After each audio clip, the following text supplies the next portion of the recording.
በጣም የተወደዳችሁ የስፖርት 365 ዝግጅታችን ነው። ፕሪሚየር ሊጉ አርብ በሚደረግ ጨዋታ ይመለሳል። ዋንጫ፣ የአውሮፓ መድረክ ተሳትፎ፣ ላለመውረድ የሚደረግ ትንቅንቅ በቀጣዮቹ 2 ወራት በእጅጉ ይጠበቃል።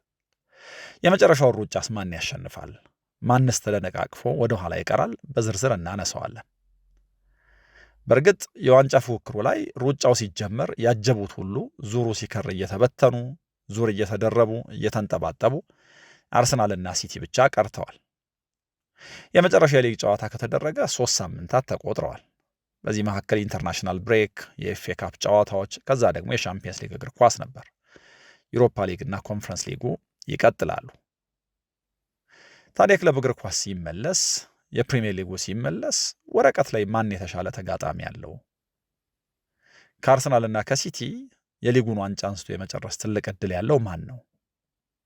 ላለመውረድ በሚደረገው ውስጥ ትግል፣ ለአውሮፓ መድረክ ተሳትፎ ብዙ ነገሮች ልናይ እንችላለን። እንግዲህ በቀጣይ ያሉትን ጨዋታዎች ከዋንጫ ፉክክር፣ ከአውሮፓ መድረክ ተሳትፎ፣ ካለመውረድ ትንቅንቅ ወይ ደግሞ ትግል አንጻር በሁለት መለኪያዎች የማ ተጋጣሚ ይቀላል፣ የማ ከባድ ነው የሚለውን እየለካን ልናይ እንችላለን። አንደኛው ለምሳሌ ተጋጣሚዎቹ አርሰናልና ሲቲ ናቸው ብለን ብንል የአርሰናልና የሲቲን ተጋጣሚዎች አቬሬጅ ነጥብ ወይ ደግሞ እነዚህ ቡድኖች በቀጣዮቹ ጨዋታዎች ሊያገኙ ይችላሉ ተብሎ የሚታሰበውን አማካይ የነጥብ ድምር ታሳቢ በማድረግ የሁለቱም ቡድኖች ጨዋታ ቀላል ወይ ደግሞ ከባድ ልንል እንችላለን። ከዚህ ቀደም ያገኙትን ታሳቢ በማድረግ ከዚህ በኋላ በዚህ ልክ ነጥብ ሊያገኙ ይችላሉ የሚለውን አቬሬጅ በመውሰድ ወይ ደግሞ የከዚህ ቀደም አቬሬጃቸውን በመውሰድ የአርሰናልና የሲቲ ተጋጣሚዎች ቀላል፣ ከባድ እያን ልንከፋፍል እንችላለን። ሌላኛው በአጭሩ ኤፍዲአር የሚሉት ወይ ደግሞ ፊክስቸር ዲፊካልቲ ሬቲንግ የሚሉት መለኪያም በመጠቀም ነው። ይሄ የተጋጣሚዎቻቸውን ጥንካሬ ወይም ድካም ከ1 እስከ 5 ደረጃ በመስጠት መለካት ማለት ነው። ከዚህ አንጻር ካየነው በፕሪሚየር ሊጉ በጣም ከባድ የሚባል ጨዋታ ያላቸው ቡድኖች በርንመዝ፣ ብሬንትፎርድ እና ክሪስታል ፓላስ ምናምን አይነት ናቸው። በርንሌንም እዚህ ውስጥ ልናካትተው እንችላለን። ከሁሉም ግን ክሪስታል ፓላስን በተለየ መንገድ ልናነሳው እንችላለን። በጣም ቀላል የሚባሉ ተጋጣሚዎች ያሉት ሊድስ ነው። ክሪስታል ፓላስ ከሚገጥማቸው ቡድኖች አንደኛው ማንቸስተር ሲቲ ነው። በነገራችን ላይ በሊጉ ሌሎቹ ሁሉ ቡድኖች 7 ጨዋታዎች ነው የሚቀሯቸው። ማንቸስተር ሲቲ እና ክሪስታል ፓላስ 8 ጨዋታዎች ይቀሯቸዋል። እነዚህም መለኪያዎች እያነሳን የማ ተጋጣሚ ከባድ የማ ቀላል ነው የሚለውን እንዳልኩት ለማየት እንሞክራለን። ሌሎችም መለኪያዎች ለማስከተል እንሞክራለን። ግን የሁለቱን የዋንጫ ተፎካካሪዎች ተጋጣሚዎች በንጽጽር ለማየት ከሞከርን አርሰናል ከሲቲ የተሻለ የተጋጣሚዎቹ አይነት ቀላል ነው ሊባል ይችላል። ወይ ደግሞ የአርሰናል ተጋጣሚዎች በንጽጽር ከሲቲ ይቀላሉ። እነዚህ ለዋንጫ የሚፎካከሩ ሁለት ቡድኖች የሚያገኟቸውን ተጋጣሚዎች በአማካይ ካገኟቸው ወይ ደግሞ ከሰበሰቧቸው ነጥቦች አንጻር ካየን እንዳልኩት የአርሰናል ተጋጣሚዎች በንጽጽር ቀላል የሚባሉ ናቸው። የአርሰናል ተጋጣሚዎች በስካሁን ጉዟቸው የመጨረሻ 7 ጨዋታዎች አርሰናልን የሚገጥሙት ቡድኖች በአማካይ የነጥብ ድምራቸው 40 ነው። የማንቸስተር ሲቲ 45.6 ነው። በአማካይ የሚያገኙት የነጥብ ድምር የሁለቱም ቡድኖች ተጋጣሚዎችን ለካ ካለ በዚህ መለኪያ አርሰናል በጣም ጠንካራ የሚባል ተጋጣሚ ከ7ቱ ጨዋታዎች ካለው ኤፕሪል 19 የሚገጥመው ፉልሃም ነው። በደረጃ 9ኛ ላይ ተቀምጧል። ከማንቸስተር ሲቲ ውጭ ያለ ማለት ነው። ሲቲን ኤክስክሉድ አድርገን በተገኘ ወይ ደግሞ ሊገኝ በሚችል አማካይ ነጥብ የአርሰናል ከባዱ ተጋጣሚ ፉልሃም ነው። ማንቸስተር ሲቲ በንጽጽር በሊጉ የደረጃ ሰንጠረዥ ከ1 እስከ 7 ካሉት ቡድኖች 5ቱን ይገጥማል። ግን ደግሞ ይሄ ፓራሜትር እንደው ነጥብንና ቅድም ባልኩት ራንኪንግ የተጋጣሚዎቹን ደረጃ የመለካት ጉዳይ ካልሆነ በስተቀረ ሙሉ በሙሉ የጨዋታዎቹን እጣ ፈንታ ወይ ደግሞ የጨዋታዎቹን መልክ ላያሳየን ይችላል። በተቃራኒው ነገሮች ሊሆኑ ስለሚችሉ እግር ኳስ ነውና ለሻምፒየንስ ሊግ በሚደረገው ፉክክር አስቶን ቪላ፣ ማንቸስተር ዩናይትድ፣ ቸልሲ፣ ሊቨርፑል አይነት ቡድኖች ይፋለማሉ። በእርግጥ የሊቨርፑል ሰሞንኛ አቋም ደስ የሚል አይደለም። ቸልሲ በሚያስመካ ጉዞ ላይ አይደለም ያለው። በንጽጽር ማንቸስተር ዩናይትድ የሻምፒየንስ ሊጉን ቦታ አረጋግጦ የመጨረሱ እድል በጣም ሰፊ ነው። ላለመውረድ የሚደረገው ትግል ውስጥም ቶትናም፣ ዌስትሃም፣ ኖቲንግሃም አይነት ቡድኖች የሞት ሽረት ትግል ማድረግ ይኖርባቸዋል። እንግዲህ በጣም ወሳኝ ወደሆነ ጊዜ ተሸጋግረናል። አሁን የመጨረሻው ረኒን የመጨረሻው ሩጫ ላይ ናቸው ቡድኖች። እንደው ሌሎች መለኪያዎችን ጥንካሬና ድካምን ወደኋላ ላይ እመለስበታለሁ እንደው ወደ ሀሳቤ ስለመጣ። በመሃል ግን እንደው የማትረሷቸው አጋጣሚዎች በፕሪሚየር ሊጉ የትኞቹ ናቸው? በዚህ የመጨረሻው የማፈትለክ ሩጫ ወቅት በመጨረሻው ዙር ላይ የተለየ ብቃታቸውን ያሳዩ ዋንጫ ወሰዱ፣ የተለየ ብቃታቸውን ያሳዩ የሻምፒየንስ ሊግ እግር ኳስ ያሳኩ፣ የተለየ ብቃት አሳይተው ከመውረድ የተረፉ ቡድኖች እነማን ናቸው? የማንን ታስታውሳላችሁ? ለምሳሌ ታሪክ ከሚያስታውሳቸው አንደኛው የአጉዌሮ የ2012 አጋጣሚ ነው። በፕሪሚየር ሊጉ ታሪክ በጣም በትልቁ የሚነሳ የማይረሳ አጋጣሚ ነው። 94ኛው ደቂቃ ላይ ኩዊንስ ፓርክ ሬንጀርስ ላይ ያስቆጠረውና ሲቲን የዋንጫ አሸናፊ ያደረገው አጋጣሚ ማለት ነው። እና በፕሪሚየር ሊጉ ታሪክ ለመጀመሪያ ጊዜ በጎል ዲፍረንስ በጎል ልዩነት የፕሪሚየር ሊጉ ሻምፒዮን የተወሰነበትም ጊዜ ነው። እንግዲህ የሊጉ ጨዋታዎች ሊጠናቀቁ 5 መርሃ ግብር እየቀረ ማንቸስተር ዩናይትድ የሊጉ ሻምፒዮን የመሆን ትልቅ እድል ነበረ፣ ወይ ደግሞ ዋንጫው የዩናይትድ ይመስል ነበር። ወደ መጨረሻ 4 ጨዋታዎቻቸው ሲገቡ ይቅርታ ከ5 ሳይሆን 4 ጨዋታዎች እየቀሯቸው ዩናይትድ የተሻለ እድል ነበረው። የ5 ነጥብ ልዩነት ነበረው። 4 ጨዋታዎች ሊጉ እየቀሩት 2012 ላይ የ5 ነጥብ ልዩነት ነበረው ዩናይትድ። ከዛ ግን ከኤቨርተን ጋር ያደረገውን ጨዋታ 4-4 በሆነ ውጤት አጠናቀቀ። በማንቸስተር ሲቲ 1-0 ተሸነፈ። ያ የቪንሰንት ኮምፓኒ የማይረሳ የጭንቅላት ጎል የተቆጠረበት አጋጣሚ ነው እና መጨረሻ ላይ የመጨረሻ 4 ጨዋታዎቹ ላይ የነበረው ዩናይትድ ውጤት ጥሩ አልነበረም እና እነዚህን አጋጣሚዎች የተጠቀመው ማንቸስተር ሲቲ በዛ የአጉዌሮ ጎል ሻምፒዮን ሆነ። ይህንን በፍጹም አንረሳው። ያልኩት 4 ጨዋታዎች እየቀሩት ዩናይትድ የተሻለ እድል ነበረው። የ5 ነጥብ መሪነትም ነበረው ከሲቲ።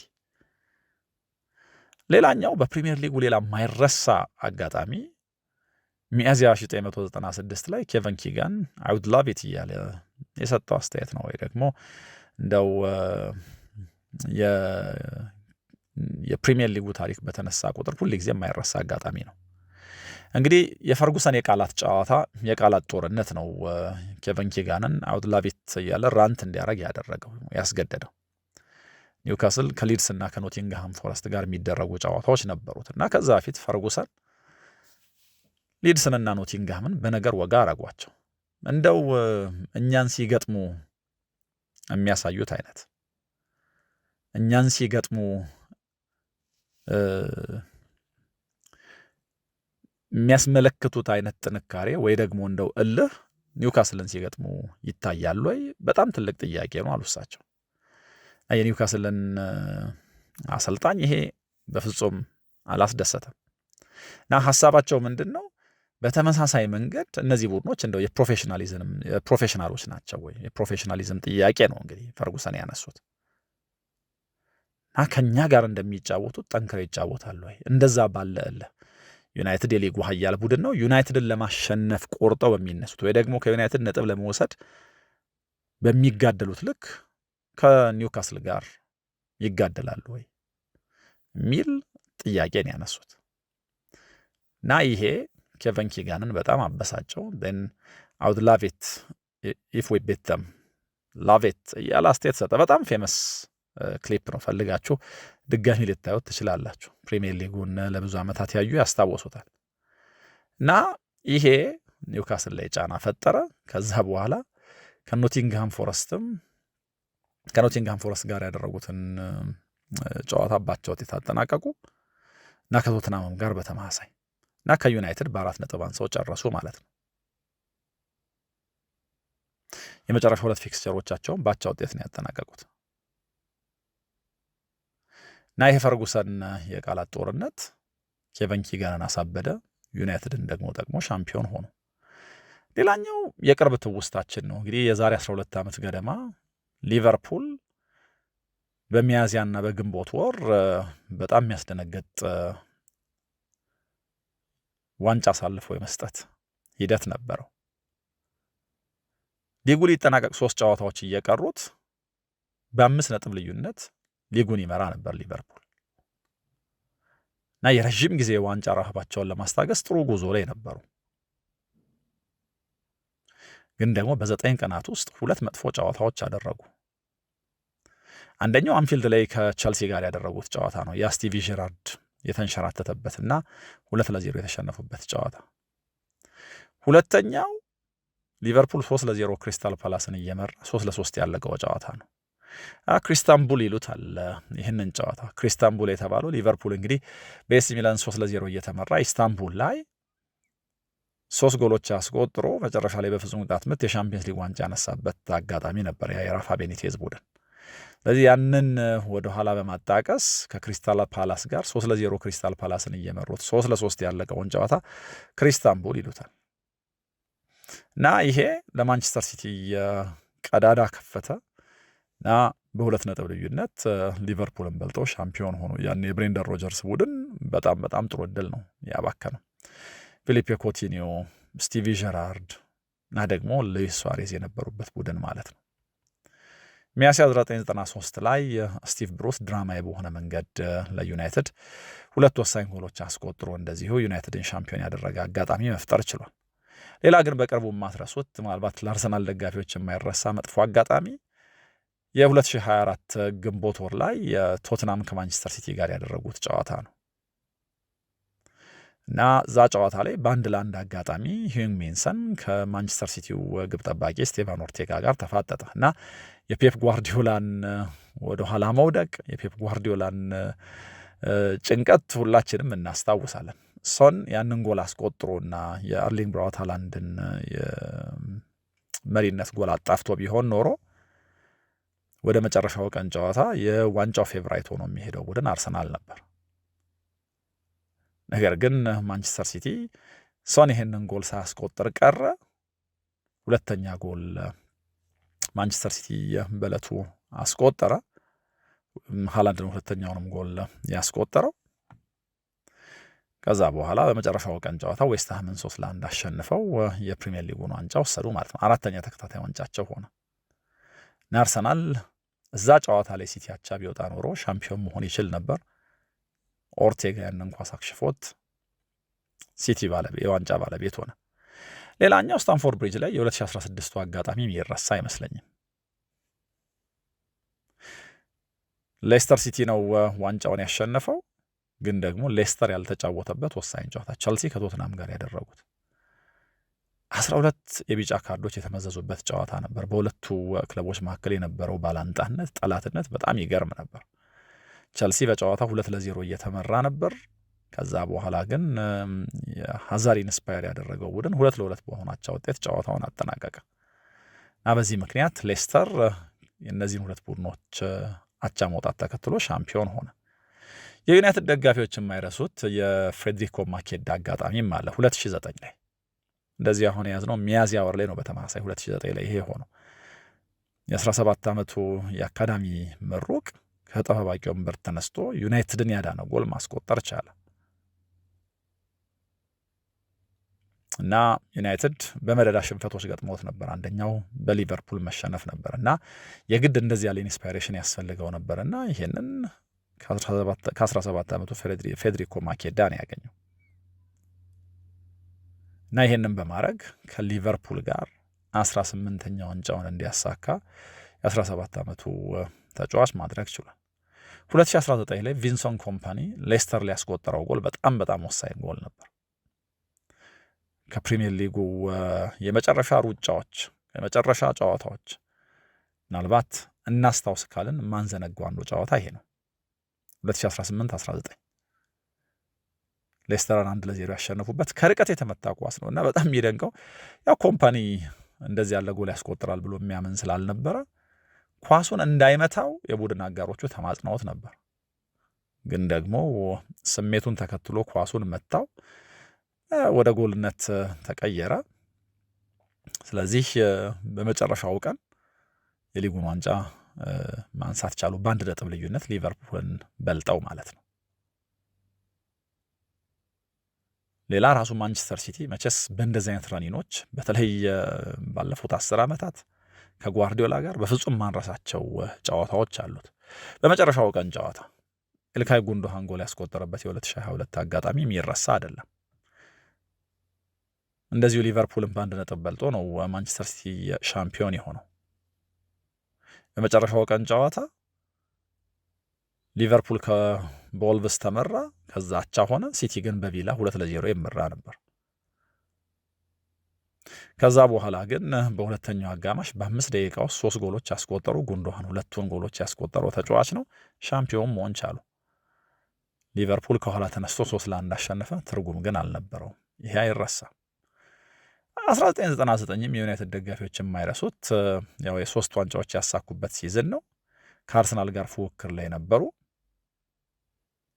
እና እስከ መጨረሻው ቀን ድረስ ይሄ ትንቅንቅ ቀጥሏል። ሌስ ፈርዲናንድ ስፐርስን ኦልትራፎርድ ላይ ቀዳሚ ሲያደርግ የአርሰናል ደጋፊዎች ተስፋ ነበራቸው። ከአስቶን ቪላ ጋር የሚያደርጉት ጨዋታ ጎል አልተቆጠረበትም ስለነበረ።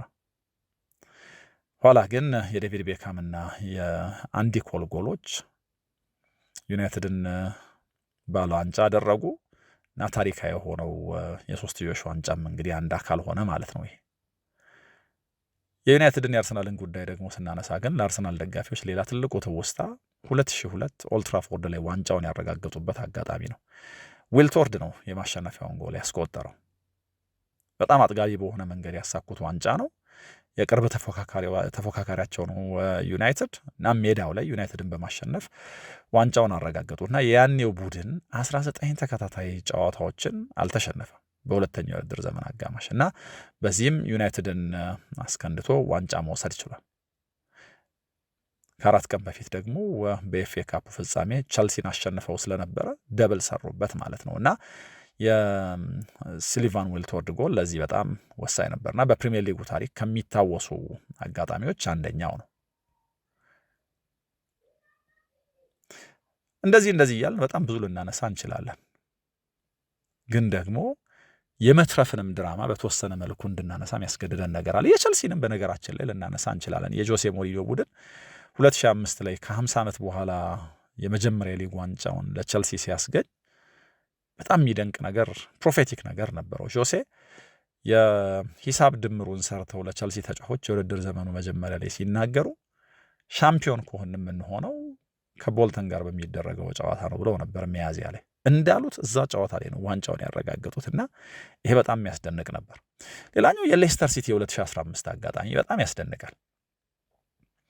በመጀመሪያው ዙር እንግዲህ ሌስተር በጥቅሉ ከ29 የመጀመሪያ ጨዋታዎቹ 4ቱን ብቻ ነው ያሸነፈው። ናይጀል ፒርሰን ነበሩ አሰልጣኙ። ከዛ ግን ከመጨረሻ 9 ጨዋታቸው 7ቱን በማሸነፍ 14ኛ ሆነው በሊጉ ቀሩ። ይሄንን ሞመንተም በሚቀጥለው የውድድር ዘመን አስቀጥለውት ነው ክላውዲዮ ራኒሪ ሻምፒዮን የሆኑት። አስቡት እንግዲህ ከመጀመሪያ 29 ጨዋታዎቹ 4 ብቻ ያሸነፈ ቡድን የተረፈው ከመጨረሻ 7 ጨዋታዎቹ 9 ጨዋታዎቹ 7ቱን አሸንፈው ነው 14ኛ ሆነው በቀጣዩ የውድድር ዘመን ይሄ ቡድን ነው ሻምፒዮን የሆነው ቢባል ማን ያምናል? ሌላ የቴቬዥን የ2007 ጎል ብዙዎቻችን አንረሳውም። ለዌስትሃም እየተጫወተ ሻምፒዮን የነበረው ዩናይትድ ላይ ጎል አስቆጥሮ ዌስትሃምን በመጨረሻው ቀን ከመውረድ ያተረፈበት አጋጣሚ። ለአርሰናል ደጋፊዎች ቅድም ካልኩት አጋጣሚ ሌላ ደግሞ የማይረሳ 2004 የመጨረሻ የሊግ ዋንጫቸውን ሲያነሱ እንግዲህ ኦልትራፎርድ ላይ የሊግ ዋንጫቸውን ካከበሩ ከ2 ዓመት በኋላ የምንጊዜም ባላንጣቸው ስፐርስ ሜዳ ላይ ደግሞ የፕሪሚየር ሊጉን ዋንጫ ያሳኩበት አጋጣሚ ተፈጠረ እና ይሄ ሳይሸነፉ የጨረሱበት ሲዝን ነው። ለመጨረሻ ጊዜ ዋንጫ ያሳኩበትም ሲዝን ነው እና የምንጊዜም ተቀናቃኛቸው ሜዳ ላይ ዋንጫ ማሳካትን የመሰለ ትልቅ ነገር የለም እና ይሄ በአርሰናል ታሪክ ውስጥ በትልቁ የሚነሳ ነው። እንግዲህ አሁንም እነዚህ ቡድኖች ፊት ለፊት ተፋጠዋል። ያለፉት 10+ ዓመታት ከዚህ ምስል ውስጥ የማይወጣ ቡድን ሌሎቹ ቢቀያየሩ የማይቀያየረው ቡድን ማንቸስተር ሲቲ ነው። ባለፉት 3 ዓመታት አርሰናል እዚህ ምስል ውስጥ ገብቷል። ከሲቲ አንድ የበለጠ ጨዋታ አድርጓል። የ9 ነጥብ ልዩነት አለው። እነዚህም ቡድኖች በተመለከተ ቅድም ካነሳ ነው መለኪያ ውጪ ብዙ ልናነሳ የምንችላቸው ደግሞ መለኪያዎች አሉ።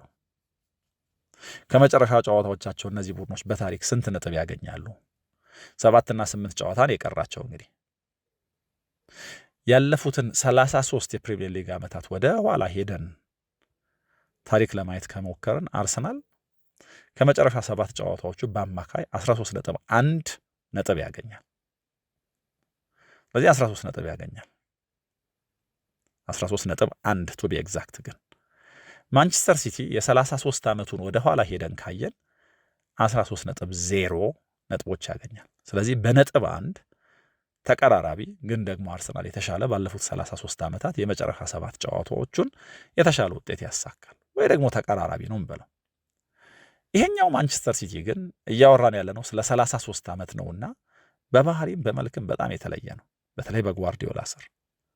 ስለዚህ ያለፉት 3 ዓመታትን ጉዳይ ትተን ያለፉት 10 ዓመታት የሚል ነገር ብንሰራ ደግሞ የተለየ መልክ እናያለን። ለምሳሌ ያለፉትን 10 ዓመታት ሲቲ ከመጨረሻ 7 ጨዋታዎቹ በአማካይ ስንት ነጥብ ያገኛል ካለን 17.1።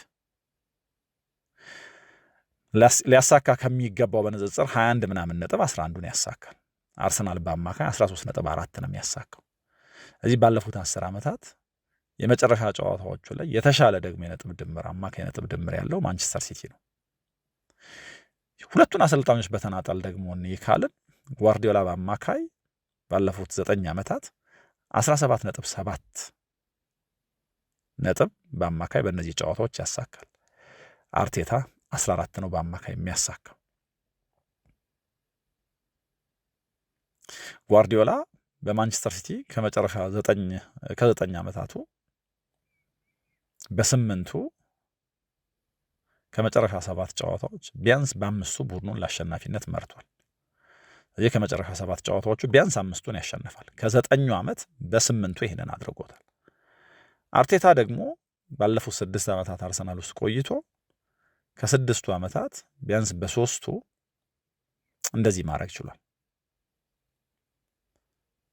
ከ7ቱ ጨዋታዎች 5ቱን የማሸነፍ አይነት ነገር ማለት ነው። በዚህ ተቀራራቢ ሊባል የሚችል ነገር አላቸው እና ይህንን መለኪያ በመውሰድ ደጋፊዎች የራሳቸውን ግምት ሊሰጡ ይችላሉ። እንግዲህ በዌስትሃም እና በወልቭስ ጨዋታ አርብ ምሽት ፕሪሚየር ሊጉ ሲጀመር ደጋፊዎች ይህንን ካልኩሌሽን በጣም በተለያየ መንገድ ካልኩሌት ሊያደርጉ ይችላሉ። እርግጥ አርሰናል አርሊ ኪኮፍ ነው ያለው ቅዳሜ። አሁን ለብዙዎች ትልቁ ጥያቄ አርሰናል መስመሩን ተሻግሮ ሻምፒዮን መሆን ይችላል ወይ ነው። ከጥቂት ሳምንታት በፊት አርሰናል 4 ዋንጫ የማንሳት ቁመና ላይ ነበር። በፍጹም ያልተጠበቀ ሽንፈት ከማንቸስተር ሲቲ ጋር ባደረገው ጨዋታ ገጠመው። ይህንን የምንለው ፔፕ ጓርዲዮላ ከጨዋታው በፊት እድል አለህ ብላችሁ ብትጠየቁኝ በፍጹም ነበር ምለው በሚል ከአርሰናል ጋር የነበረውን ልዩነት አጉልቶ እንደሚያስብ ተናግሯል። በእርግጥ ጓርዲዮላ ንግግሮች ውስጥ ብዙ ጊዜ ግነት አለ፣ ግን አርሰናል በጨዋታው ያሳየው ድካም የእውነትም ጓርዲዮላ ኤክስፔክት ያደረገው አይነት ነው ብሎ መናገር ያስቸግራል። ከዛ በሳውዛምፕተን ደግሞ ይበልጥ ያልተጠበቀ ሽንፈት ገጠመው። አሁን እንግዲህ 2 ውድድሮች ላይ ነው ያለው። ሞመንተም አንዳንድ ጊዜ እንዴት እንደሚከዳ በእግር ኳስ በጣም እንገረማለን። በጣም ያስገርማል እንዴት እንደሚከዳ ስናይ።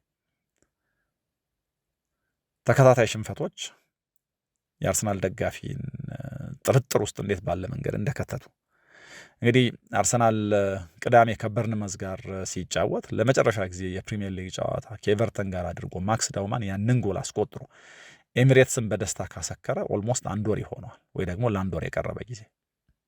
እንግዲህ ይሄ መጨረሻ የአርሰናል የፕሪሚየር ሊግ ጨዋታ ነበር እና ይሄ መጋቢት 14 የተደረገ ጨዋታ ነው እና ፕሪሚየር ሊግ ወይ ደግሞ እግር ኳስ እንዴት በስሜት የተሞላ እንደሆነ የሚያሳይ ነው። ምክንያቱም እዛ ጨዋታ ላይ አርሰናል ደጋፊዎች በቃ የሊጉን ዋንጫ የወሰዱ እስኪመስል ድረስ ደስታቸው ወሰን አልነበረው። ደግሞ ሲቲ ምሽት ላይ አቻ ወጣ፣ የበለጠ ደስታቸው ወሰን አጣ። ከዛ ግን በፕሪሚየር ሊግ ከዛ እንቅስቃሴ በኋላ አንድም ኳስ ሳይመታ አንድም ጨዋታ ሳይደረግ በ180 ደቂቃ የ2 የካፕ ጨዋታዎች የአርሰናል ደጋፊዎች እምነት ጥያቄ ውስጥ የአርሰናል ደጋፊዎች እምነት ከዳ። ደጋፊዎቹ በጣም ጥያቄ ውስጥ ገቡ። የዳውማን የተለየ ብሪሊያንስ ለአርሰናል ደጋፊዎች የሆነ አይነት እምነት ሰጥቶ ነበር። ከዛ ግን እነዛ 2 የካፕ ጨዋታዎች ደግሞ ደጋፊው እምነቱን እንዲጥል አደረገው። በጣም ጥሩ ነገር በዚህ መካከል የሻምፒየንስ ሊግ እግር ኳስ መምጣቱ ነው። ስፖርቲንግ ሊዝበንን አሸንፈው ለበርንመዝ ጨዋታ መዘጋጀታቸው። በርንመዝን የሚገጥሙት ሜዳቸው ላይ ነው። የስፖርቲንግ ሊዝበኑ ጨዋታዎች ጋር መጥፎ ቢሆን ኖሮ አንደኛ ባክ ቱ ባክ ለመጀመሪያ ጊዜ የተሸነፉት በሁለቱ የካፕ ጨዋታዎች። ሶስተኛ ጨዋታ ላይ መጥፎ ነገር ገጥሟቸው ቢሆን ኖሮ ሳይኮሎጂካሊ የበለጠ ይጎዱ ነበር። ያንን ጨዋታ እንደዛ ባለ መንገድ ማሸነፋቸው ግን በጣም በሚገርም ሁኔታ ሞራላቸውን አነቃቅቶታል። ምን ያክል ደግሞ ይሄ ሞራል የሚያነቃቃ እንደሆነ የምናየው ከጨዋታው በኋላ ተጫዋቾች የተናገሩትን ስንሰማ ነው። ለምሳሌ ካላፊዮሪ ከጣሊያን ብሔራዊ ቡድን ጋር ያልተሳካ የዓለም ዋንጫ ሙከራ አድርጎ የመጣው ጣሊያን ለሶስተኛ ጊዜ ከዓለም ዋንጫ ውጭ ሆናለች እና እንደዚህ ያሉ ተጫዋቾች በቶሎ የሚፈልጉት ነገር ወደ ጨዋታ መመለስ፣ ማሸነፍ ምናምን ነው። ከዛ የጣሊያን ሽንፈት በኋላ የሳውዛምፕተኑ ሽንፈት መጣ። ስለዚህ በጣም በቶሎ ከዛ ስሜት የሚያወጣ ውጤት ይፈልጋሉ እና ይህንን በስፖርቲንግ ሊዝበኑ ጨዋታ አድርገውታል። እና የዚህ ጨዋታ መምጣት እና ደግሞ እነሱ እንደሚሉት ጨዋታው ቶሎ መምጣቱ ከሆነ መጥፎ ሽንፈት በኋላ ሌላ ጨዋታ እስኪመጣ አንዳንድ ጊዜ ለምሳሌ ልክ እንደባለፈው ኢንተርናሽናል ብሬኩ አይነት ሰፊ ክፍተት ሲኖር ጥሩ ነው። ከብሔራዊ ቡድናቸው ጋር በመቆየት ነገሩን ረስተውት ሊመጡ ይሞክራሉ። ሌላኛው ግን እንደዚህ ካለ ሽንፈት በኋላ በቶሎ ወደ ጨዋታ መመለስና ደግሞ ማሸነፍ የሚሰጠው ሌላ ጥንካሬ አለ። በሁለቱም መንገድ ስነ ልቦናን ማጠንከር ይቻላል እና ለእንደ ካላፊዮሪ አይነት ተጫዋቾች ይሄ የበለጠ ጥንካሬ የሚያላብስ ነበር። ስለዚህ የስፖርቲንግ ሊዝበኑን ጨዋታ ማሸነፋቸው ከነዛ መጥፎ የካፕ ሽንፈቶቻቸው በኋላ የኤፍኤ ካፕ እና የሊግ ካፕ ሽንፈቶቻቸው በኋላ ለአርሰናል በጣም ጥሩ አጋጣሚ ነው። ግን ከነዛ ሁለት ሽንፈቶች በኋላ ለአርሰናል የተሸነፉበት መንገድ ብቻ ሳይሆን ማንቸስተር ሲቲ ደግሞ የመጨረሻ ሁለት ጨዋታዎቹን ያሸነፈበት መንገድ ስነ ልቦና የጫና የሚፈጥር ነበር። አንደኛ ራሱን አርሰናልን ነው ዌምብሌይ ያሸነፈው፣ ሁለተኛው ደግሞ ሊቨርፑል 4-0 በሆነው ውጤት ኢታር ያሸነፈበት የኤፍኤ ካፕ ጨዋታ ነው። የእንደዚህ ያሉ ጨዋታዎች ሳይኮሎጂካል ኢምፓክት ቀላል አይደለም። ስለዚህ የ9 ነጥብ ልዩነት እንኳን ቢኖር ደጋፊው የ9 ነጥብ ልዩነት እንዴት ባለ መንገድ ሊናድ እንደሚችል ማሰብ፣ ምን ሊገጥመን ነው፣ ምን ሊመጣ ነው፣ በመጥፎ ጊዜ ተንሸራተትን የሚል ጭንቀት ውስጥ ሊገባ ይችላል እና ለዚህ ነው የስፖርቲንግ ሊዝበኑ ጨዋታ በጣም አስፈላጊ የነበረው ለአርሰናል። ባለፉት ዓመታት ለአርሰናል በጣም ከባዱ ነገር ያለፉትን ዓመታት ውድቀት እያሰቡ መጫወት ነው። የኤፍኤ ካፑና የሊግ ካፑ ሽንፈት በቀጥታ ወደ ፕሪሚየር ሊግ ጨዋታ እየመራቸው ኖሮ ሊፈጥርባቸው የሚችለው ተጽዕኖ ይህንን ነበር። በዚህ ምክንያት ጫና በጣም እየጨመረ ከፍ እያለ ይመጣል እና የቀደመውን ዓመት መጥፎ ነገር ሊደግምባቸው ይችላል። አሁን ግን በመሃል ስፖርቲንግ ሊዝበን ጨዋታ መጥቶላቸው ማሸነፍ ችለዋል። እንዲህ በቀሪዎቹ ጨዋታዎች አርሰናል በጣም በተለየ መንገድ ይህን እንደመነሳሻ ሊጠቀመው ይችላል። ማንቸስተር ሲቲስ ሰሞንኛ አቋሙ በጣም ጥሩ የሚባል ነው። አርሰናልን ያሸነፈበት፣ ሊቨርፑልን ያሸነፈበት መንገድ እና በኤፍኤ ካፑ ዋንጫ የማንሳት በጣም ትልቅ ተስፋ አለው። የፕሪሚየር ሊጉን ለማሳካትም እንግዲህ የመጨረሻ ጨዋታዎቹን ማሸነፍ ይኖርበታል። አርሰናል እንደ ምርጫ ከሁለቱ አንድ ምረጥ ቢባል ደጋፊዎቹ ተጫዋቾቹም የሚመርጡት የፕሪሚየር ሊጉን ዋንጫ ይመስለኛል። እዚህ መደላደል ላይ የሻምፒየንስ ሊጉን ለከርሞ ማሰብ ስለሚቻል የፔፕ ጓርዲዮላን ቡድን በተመለከተ እንግዲህ የ9 ነጥብ ልዩነት አለ መካከላቸው። አርሰናል አንድ ጨዋታ የበለጠ ቀድሞ ቢያደርግም ከዚህ ቀደም በፕሪሚየር ሊጉ ታሪክ ለአርሰናል ደጋፊዎች ተስፋ የሚሰጥ አንድ ነገር ካለ፣ ጥርጣሬ የሚያስነሳ አንድ ነገር ካለ አንድ ቡድን ብቻ ነው የ9 ነጥብ ልዩነት እንደዚህ ባለው ምዕራፍ በተጋጣሚዎቹ ተወስዶበት የ9 ነጥቡን ልዩነት አጥቦ ዋንጫ ወሰደ። የአርሰናል ተፎካካሪ ማንቸስተር ሲቲ ነው። 2013-14 33ኛው ሳምንት ላይ ሲቲ የ9 ነጥብ ልዩነት ነበረው፣ ደግሞ በ9 ነጥብ ልዩነት ይመራ ነበር። በእርግጥ ያንኑ ሲቲ ከዚህኛው ሲቲ ለየት የሚያደርገው ሁለት ተስተካካይ ጨዋታዎች ናቸው የነበሩት፣ እንዳሁኑ አንድ አይደለም እና እነዛን ሁለት ተስተካካይ ጨዋታዎች አሸነፈ። ከዛ በመደዳ ጨዋታዎችን በማሸነፍ ዋንጫውን ማሳካት ቻለ። አሁን እንግዲህ ሲቲ ተስተካካዩን ጨዋታ ያሸንፈዋል እንኳን ተብሎ ቢታሰብ በመካከላቸው ያለው ልዩነት 6 ነው። ስለዚህ የሁለቱ ቡድኖች ግንኙነት ኢትሃድ ላይ የበለጠ ደግሞ የሊጉን ዋንጫ ሊወስን ይችላል። ግን አንድ መታመን ያለበት ነገር አርሰናል ነጥብ ቢጥል እንኳን ሲቲ ሁሉንም ጨዋታዎችን ማሸነፍ ይኖርበታል። ካለፉት 12 የሊግ ጨዋታዎቻቸው 5 ብቻ ነው ያሸነፉት። ስለዚህ 8ቱንም ማሸነፍ ይኖርባቸዋል ማለት ነው። ይህንን ማድረግ ይቻላል ወይ እናያለን። ግን ደግሞ ይህንን ማድረግ ቀላል የሚባል ፈተና አይደለም። ይህንን ለማድረግ በሞከር የመጨረሻዎቹን ወራት የበለጠ ሊያሳምሩት ይችላሉ ማለት ነው ሁለቱ ቡድኖች። ስለዚህ የአርሰናልና የሲቲ ጉዳይ እንደዚህ እንዳንጠለጠለ ይቆያል። ሌላ ግን በሊጉ በጣም ብዙ ኤክስፔክት የምናደርጋቸው ነገሮች አሉ። ለምሳሌ ቶትናም ዴዘርቢን ሾሟል። ያተርፈዋል ወይ? የትኞቹ ቡድኖች በሻምፒየንስ ሊግ መሳተፍ ይችላሉ? ማን ነው የሚወርደው? በጣም በጉጉት የሚጠበቁ ነገሮች ናቸው። የብሩኖ ፈርናንዴዝስ ጉዳይ የአሲስቱን ሪከርድ ይሰብረዋል ወይ? እዚህ ቀደም በርካታ ተጫዋቾች የቲየሪ ሄንሪን ሪከርድ ለመስበር ሙከራ አድርገዋል፣ ግን ደግሞ መጨረሻ ላይ አልተሳካላቸው። 23 ዓመት ተቆጥሯል እንግዲህ ቲየሪ ሄንሪ ያንን ሪከርድ ከያዘ 2002-2003 ነው 20 አሲስቶች ያደረገው። ኬቪን ደብሮይነ 2019-20 ላይ በ20 ጎሎች በ20 አሲስቶች ቲየሪ ሄንሪን መስተካከል ችሏል። በእርግጥ የቲየሪ ሄንሪን አቺቭመንት በተመለከተ ብዙዎች ማንም ክብረ ወሰኑን ቢሰብረው እንኳ ነገርየው አጠያቂ አከራካሪ የሚሆነው 20ና ከዛ በላይ ጎል አግብቶ 20ና ከዛ በላይ አሲስት ማድረግ ለማንም የሚቻል አይደለም። ስለዚህ እንደው 20ና ከዛ በላይ አሲስቶች የሆነ አማካይ ቢያደርግ አንድ አጥቂ እንደዚህኛው አማካይ 20 አሲስቶች አድርጓል። ከዛ ግን እንደ አጥቂ ደግሞ በጣም ብዙ ጎሎች አስቆጥሯልና መለኪያው ትክክል አይሆንም ይላሉ። ለማንኛውም ግን ሜሱት ኦዚል 2015-16 19 አሲስቶች ላይ ደርሷል። ሳላህ 18 አሲስቶች ላይ ደርሶ ነበር ባለፈው የውድድር ዘመን። 20 ላይ ግን ከደብሮይነ በኋላ የደረሰ የለም። አሁን ብሩኖ ፈርናንዴዝ ይህንን ክብረ ወሰን ለመጋራት እድል አለው። በመጀመሪያ 11 የፕሪሚየር ሊግ ጨዋታዎቹ 3 አሲስት ብቻ ነው የነበረው። ከዛ ባለፉት 17 ጨዋታዎች 13 አሲስቶች አድርጓል። የመጨረሻ 4 ጨዋታዎቹ ላይ ደግሞ 4 አሲስቶች። እንግዲህ 2025-26 16 አሲስቶች ላይ ደርሷል ማለት ነው። 7 የሊግ ጨዋታዎች እየቀሩት 4 ካስቆጠረ 4 አሲስቶች ካደረገ መጋራት፣ 5 ካደረገ ደግሞ ክብረ ወሰን መስበር ማለት ነው።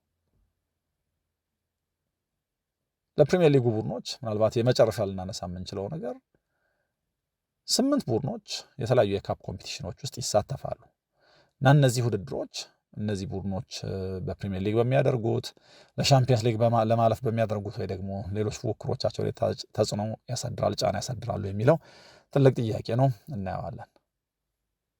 እንግዲህ እንደ አርሰናል ላሉ ቡድኖች የሻምፒየንስ ሊጉ የፕሪሚየር ሊጉ ዋነኛ ፕራዮሪቲ ነው። ሲቲ ከሻምፒየንስ ሊጉ ውጭ ነው፣ ግን ደግሞ የኤፍኤ ካፑና የፕሪሚየር ሊጉ ላይ መፎካከር ይችላል። አርሰናል የሻምፒየንስ ሊጉን የማሸነፍ ተስፋ እንደ ቡድን አለው። ግን እንዳልኩት መምረጥ ቢኖርባቸው ፕሪሚየር ሊጉን የሚመርጡ ይመስላል። ሲቲ ኤፍኤ ካፑን የማሸነፍ ትልቅ እድል አለው። መምረጥ ቢኖርበት ደግሞ ፕሪሚየር ሊጉን የሚመርጥ ይመስላል።